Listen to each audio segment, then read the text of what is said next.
Problema 41 do capítulo 10.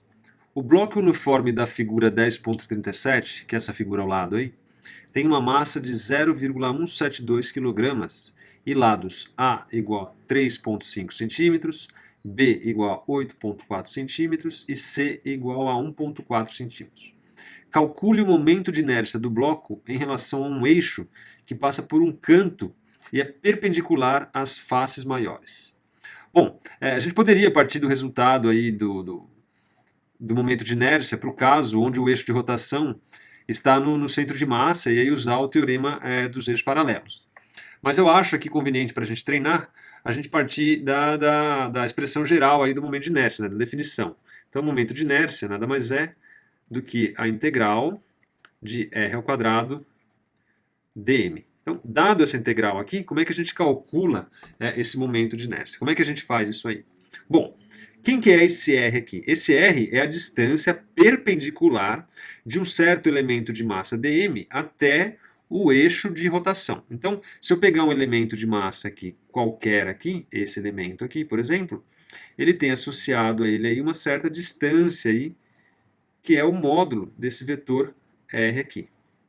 Tá certo? Então, se a gente chamar esse, vamos dizer, isso aqui de Z, vamos chamar esse eixo aqui, esse aqui, Y, esse aqui eu vou chamar de eixo X. Então, esse elemento aqui de massa, ele está aqui numa posição aqui, ó, que nada mais é que um certo Xzinho aqui, está numa certa posição Yzinho aqui, tá certo? De forma que o módulo de R é igual a x ao quadrado mais y ao quadrado raiz. Como é que eu sei isso aí? É o triângulo retângulo, tá certo? Esse aqui é a minha hipotenusa, esse aqui é o meu cateto adjacente que vale x, e esse aqui, ó. Aliás, esse aqui é o cateto adjacente que vale x, e esse aqui é o cateto oposto aqui que vale y, tá certo? Esse tamanho aqui vale y. Então, x ao quadrado mais y ao quadrado é igual a r ao quadrado, de forma que o módulo de r é igual a x ao quadrado mais y ao quadrado. Isso aqui é a posição de um elemento dm que está aí numa posição arbitrária no bloco. Muito bem. Bom, mas como é que eu resolvo isso aqui? A primeira coisa é transformar essa integral aqui numa integral espacial, tá certo? Como é que eu faço? Eu sei, vou supor aí uma densidade para esse bloco, então vamos supor que ele tem uma densidade uniforme, ele fala, né, um bloco uniforme, então ele tem uma densidade volumétrica, que é a massa por unidade de volume, tá certo? Que, como é uniforme, se eu pegar aí um pedacinho e cortar na metade, a densidade dá a mesma. Se eu cortar num quarto, a densidade desse pedaço dá a mesma. Se eu pegar um elemento dm aqui e dividir por elemento de volume dv, a densidade é a mesma, porque é uma densidade uniforme. Então eu tiro que o dm, que é o meu elemento de massa, ele vale o ρ vezes o elemento dv. O elemento dv aqui é um elemento infinitesimal de volume, tá certo? E em coordenadas cartesianas ele nada mais é do que dx, dy, dz. É um cubozinho aqui, dx, dy, dz, formando aqui o meu elemento de volume dv. Então meu dm, ele vale ρ dv, e o meu r ao quadrado vale, se a gente pegar e levar para a expressão de cima ao quadrado, x ao quadrado mais y ao quadrado. Então a gente construiu a integral que a gente precisa resolver e agora é só uma questão de cálculo. Então a gente tem que fazer uma integral. Essa integral no fundo vai ser uma integral tripla, né? Vamos pôr aqui já as três integrais, porque é uma integral de volume, vou integrar em dx, em dy e em dz, de r ao quadrado, que vale x ao quadrado mais y ao quadrado, vezes dm. dm é o ρ é a massa total sobre o volume total, e isso aqui vezes o meu dv, que é dx, dy, dz. Pronto. Agora, então, ficou fácil, é só resolver essa integral aqui. Quer dizer, não estou falando que resolver essa integral é fácil. Com o tempo, vai ser. Pode ser que no começo agora vocês tenham uma certa dificuldade. Mas no fundo, ó, como é uma soma, você faz então as duas integrais, faz separadamente. Então você tem uma integral tripla de x ao quadrado, a massa total sobre o volume total, dx, dy, dz, mais a integral tripla aqui, de quem? De y ao quadrado, dx, dy, dz.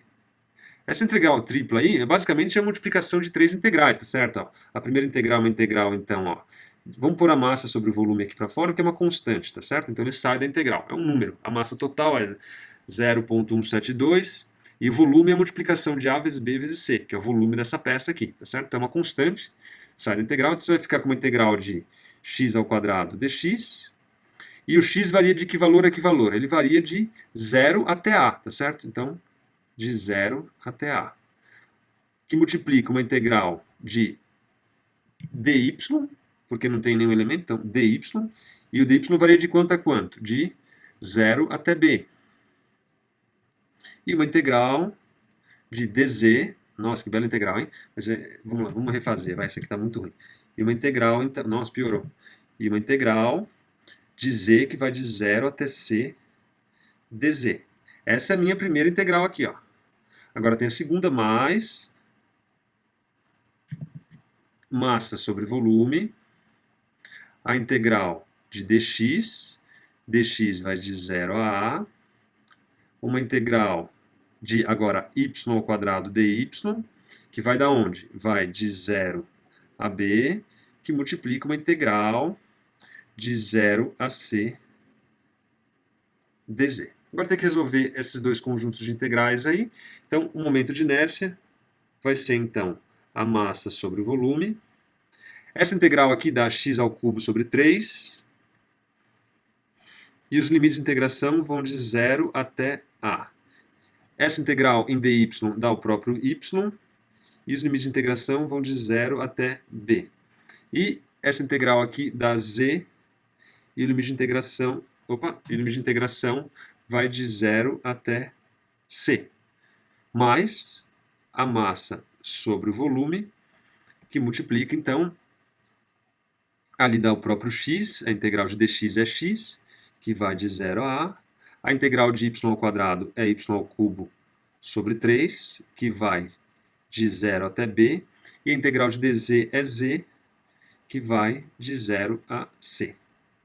Bom, quando eu substituir os zeros não dá nada, então basta substituir o a, né? Porque quando eu substituir é o final menos o inicial. Mas quando eu dou o zero, isso aqui dá sempre zero.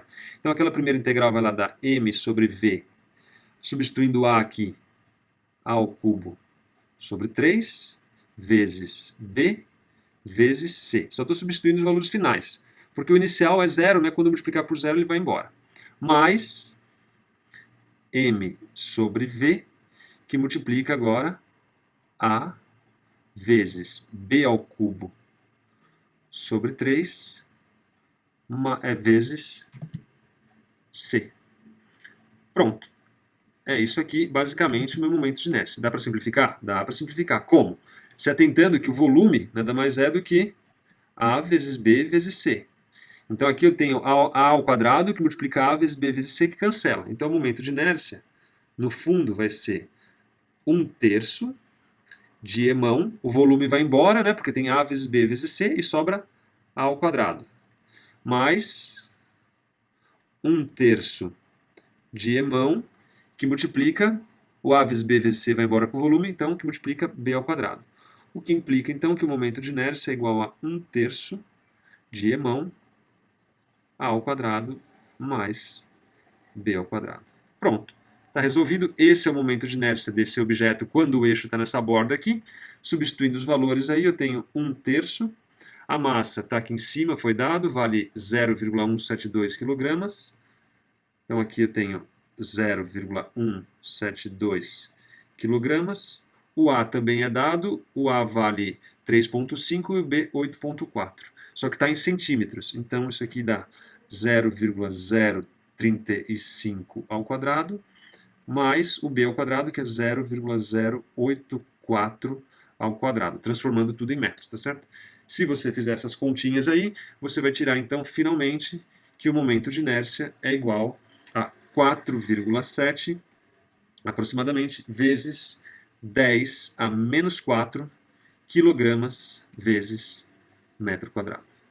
Então tá aí, eu fiz basicamente a partir da definição do momento de inércia, se atentando que a distância é a distância ao eixo, né, a distância perpendicular aí ao eixo. Então essa distância é dado por x ao quadrado mais y ao quadrado raiz, né? Como depende do quadrado dessa distância, fica então x ao quadrado mais y ao quadrado. Substituo aqui e trabalho um pouco com o meu elemento de massa dm para transformá-lo então numa integral espacial, né, de volume. Então dm é igual a um ρ dv, onde o ρ é densidade de massa, a massa total sobre o volume total. O dv é um elemento de volume infinitesimal que eu escrevo em coordenadas cartesianas, né, porque a simetria é a simetria cartesiana. Escrevo aqui, retangular, né? Escrevo aqui dx, dy, dz, substituo e faço as integrais, que são integrais aí que com um pouco de prática são bem simples de resolver, e você então chega no resultado que é basicamente 1/3 de mão a ao quadrado mais b ao quadrado, que são os tamanhos, né, as espessuras do meu bloco. Não vai depender dessa altura aqui, o que é natural de se imaginar, né, porque se eu tiver aqui ou aqui ou aqui, a distância até o eixo é a mesma. Fazendo as continhas substituindo, você encontra aí 4,7 vezes 10 a menos 4 kg/m².